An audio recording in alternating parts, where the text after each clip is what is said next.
A photo of Adeleye Ayomide, the man accused of kidnapping and murdering his female friend, Christiana Idowu, a 300-level student from the Federal University of Agriculture, Abeokuta, has surfaced on social media.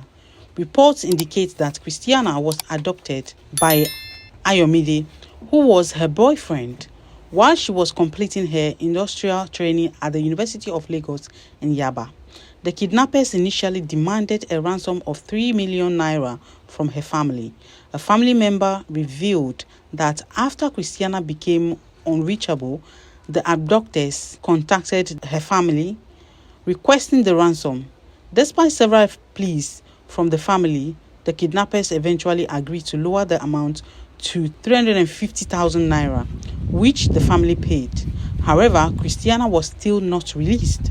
In a viral post on X, user explained that investigators were able to track down the suspect using the BVN, bank verification number, and account details linked to the account used to collect the ransom.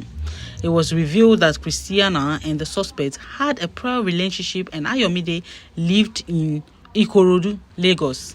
The investigation started on the 26th, focusing on the account number. By the 29th, investigators confirmed that the bank verification number linked to a masked betting account belonged to the suspect, who also had a Wema bank account. Further findings showed that he withdrew 100,000 naira from the betting account before it was frozen by the company. The suspect was traced to a location in Ikorodu, Lagos, where Christiana's family also resides. The investigation found evidence of a mutual relationship between the suspect and Christiana, as shown through their interactions on Instagram. Using this information, the authorities tracked his phone activities, eventually locating him at his parents' home in Ikorodu.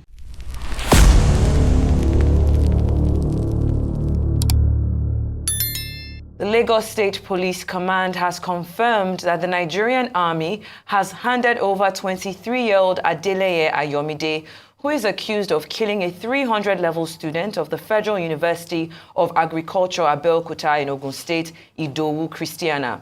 The deceased was first reported to be abducted by suspected kidnappers along the Ikorodu-Yaba Road, Lagos State, on Monday, August 19th.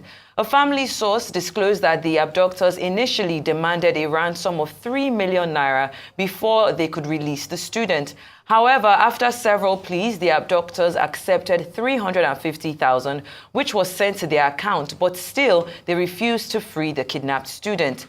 Christiana's death has continued to attract reactions from concerned Nigerians, especially users of the social media platform X. The hashtag Justice for Christiana is one of the top trends on Nigeria's X domain, with over 90,000 posts seeking justice for the deceased. I'll start there with Ira Star's tweet that reads, "Stop killing us, stop raping us. Women deserve better. Hashtag Justice for Christiana." The next tweet there reads, "A few days ago, it was Mercy. It is now Christiana. Many more stories are yet untold and undiscovered. There's an alarming rate of femicide in Nigeria. It's more alarming that teenagers and youths stop killing women." Again, Justice for Christiana. The next tweet there reads, "Femicide is a global crisis, taking the lives of countless women, leaving behind broken families and shattered communities. No woman should live in fear because of her gender. We must rise, speak out, and demand justice. Every life stolen is a failure of humanity." And the very last tweet there reads, "Fine, Adeleye Ayomide has been arrested. However, there's a strong sentiment among the public for a thorough investigation and for the legal proceedings to be expedited and transparent, because he can't be the only one killing and who buries different persons in the same house which is not built or owned by him. Hopefully, Ayomide faces the full extent of the law." Now, very quickly, before I come to the studio for comments, let's take this next story.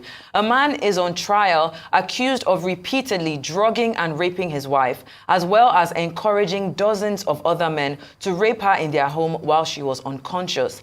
The alleged victim, Giselle, 72, appeared in a courtroom in Avignon, France, earlier this week for the opening of the trial with her daughter and 2 sons by her side. Over the next 4 months, she will come face to face with her accused abusers. Most of them are strangers to her. Prosecutors say that the defendant, her husband, Dominique, 71-year-old, would recruit men online to rape his wife after drugging her with sleeping pills and anti-anxiety medication. He faces 9 charges, including several counts of rape with aggravating circumstances, the drugging of a victim to commit rape, and the sharing of images related to those assaults. The prosecutors were able to put together a case because Dominique documented a number of the alleged assaults on camera. I know this is a very heartbreaking news here in Nigeria and also in France. With Christiana, she actually she was killed, and this Ayomide person, based on the information that is coming in, it's as if this is not the first time he's actually doing something like this. Apparently, he had killed, allegedly he had killed his sister, and he had actually killed an ex-girlfriend as well as Christiana. And then, of course, in France, a man and a woman that have been married for years, and over the space of 10 years, getting men over 70, according to the prosecutors, over a space of 10 years, were actually coming to their home and raping his wife continuously. It boggles my mind. Let's start with you, Dr. Abati. Okay. Pathetic, sad, frightening. I mean, the world gets, more and more strange every day. I'll start with the story in France.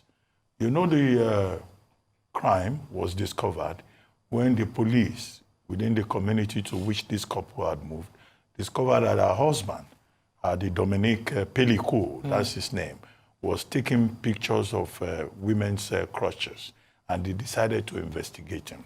That was when they stumbled upon footages, of recordings that she had taken of other men, raping his own wife. And they invited the woman for, questioning, and they asked her questions about her husband. He said, oh, great guy, because she never suspected. They had been married for 50 years. And then eventually, when she was confronted with the evidence, she was heartbroken. She packed her suitcases and left. After 50 years of marriage, they already had 3 adult children. The husband is 70. She herself is in her 70s. So you will find what kind of madness goes on in some people's minds. Now, the matter has now gone to trial, and she offered, because in France, ordinarily, they will not allow or they will not name a woman that is involved in this kind of case, in rape cases. But she offered to appear in person.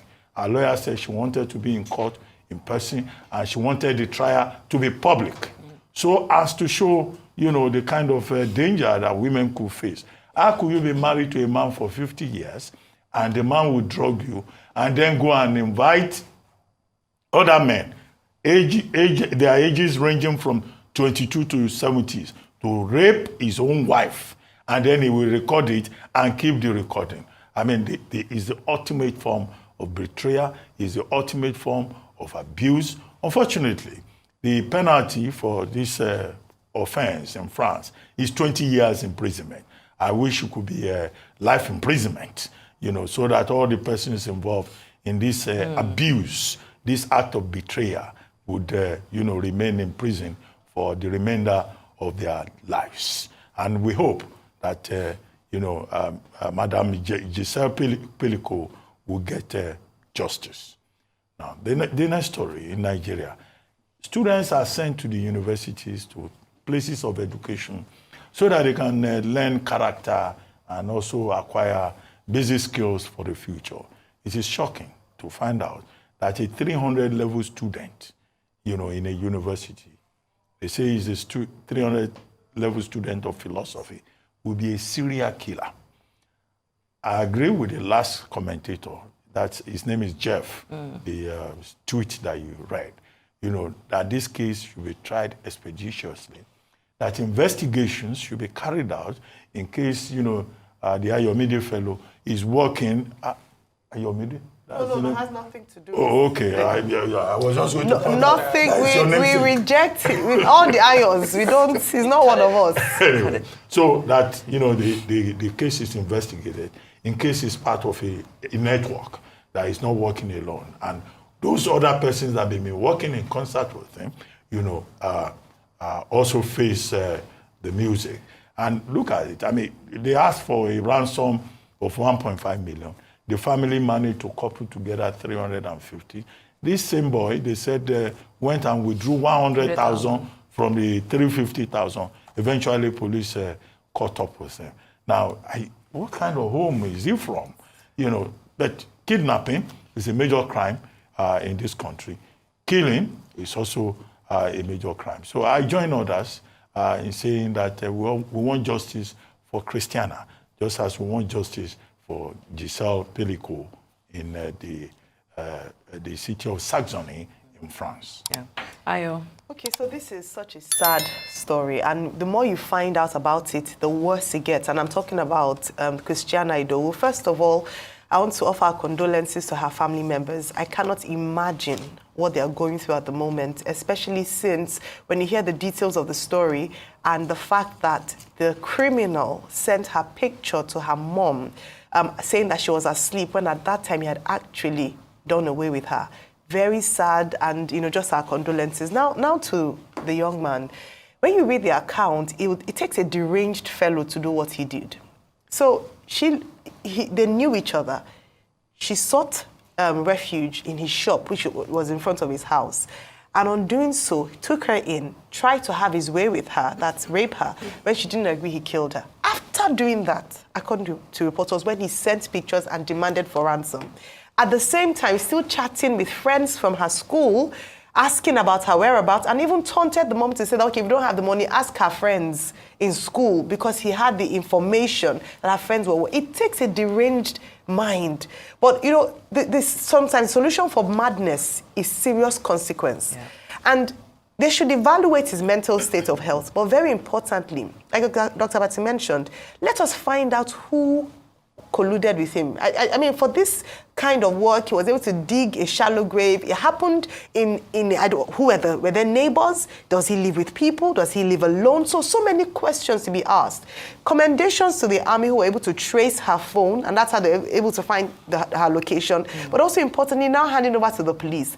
Let it not be like situations where we hear horrendous stories like this and nothing happens, or we don't get, or they're in court for such a long time, and then you know what they say about justice delayed being justice denied.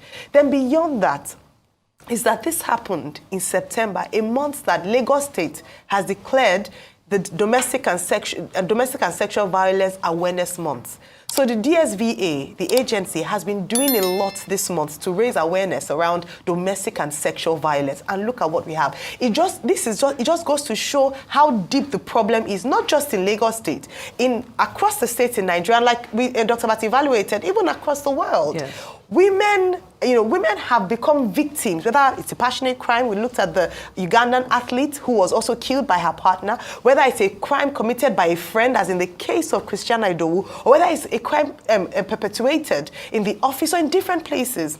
A few things I must notice that when it comes to rape culture, violence against women, every single person has a responsibility. Yeah. When a man makes comments that people say, oh, he's just joking, or when man or woman, because it could go both ways, let's not encourage or accept language that is sexual in nature and devalues a woman and call it a joke, whether in the office, whether at home. This is how it starts. Look at the young boy in the United States of America. He started with making comments on social media, which he then actualized. We must say no. I'm glad that we now say a total no to jokes or comedy, about rape or about violation of women. It must be zero tolerance. And then justice system must be swift, must be seen to act and not vilify when a victim comes in to make a case and we say, what were you doing? Why did you go there? What were you wearing? Things like that. Those are the things that perpetrate these crimes. It is very sad. And the best thing we can do for this young girl is to ensure that justice is served and that no other girl has to suffer this, not just in Lagos, but across Nigeria. Again, our condolences. Very sad story. Bimbaye. Yeah, absolutely. Deepest condolences. he's a psychopath. He's a psychopath. That's the only way to put it. But, you know, when I look at some of the allegations of his personal history, again, we call them allegations, right? But they say in 2018 he killed another lady, and that in 2020, was it, he killed his sister. And all of whom, and the sister, I believe, was said to have also been buried in the same backyard where he buried Christiana. So my question is, you know, as a parent, because he's now how old? He's now 23, right? So in 2020, he was how old? He was about 19, 20, right? Yeah. So my question is, as a parent, your daughter, you have a son and a daughter. Your daughter is killed. Let's say you don't know who committed the crime, right? No problem. But are you not observing something in your household, in your family? Are you not paying attention? I know sometimes we put too much, put too much attention on parents. But honestly, in this scenario, I'm asking myself, surely somebody must have seen that something is not quite right with this guy. His social media handle, his tweets, there's so much to be taken away from it. So are you saying that there was nobody in his community who noticed that something was wrong with this guy? And then it also says something about our justice system. I know Amnesty International have already come and said, well, how is the police handling these issues? If the sisters, the alleged killing of the other lady, the alleged killing of the sister had been investigated and brought to book, this third crime would have been preventable because he would have already been somebody who has been indicted for murder in the past. So I have so many questions around the history and the fact that did nobody at all notice that there was something off about this young man, or was he given an excuse by society for whatever reason it was? That's really where my questions are. Very salient points that you've all made, and you know, we'll continue to monitor this story. And again, just to reiterate, justice for Christiana. Guys, you can also see the news about the French woman to see that this isn't just happening in Nigeria. It's happening all over the world. No place is exempt. What we are experiencing in Nigeria is also happening in the US, Canada, France, and the United Kingdom. There is a lot going on globally. Could this be a sign of the end times? Let me know your thoughts in the comments. Also, please do me a favor, like, comment, and share this video. Thank you so much, and I will see you in the next video. Bye bye for now.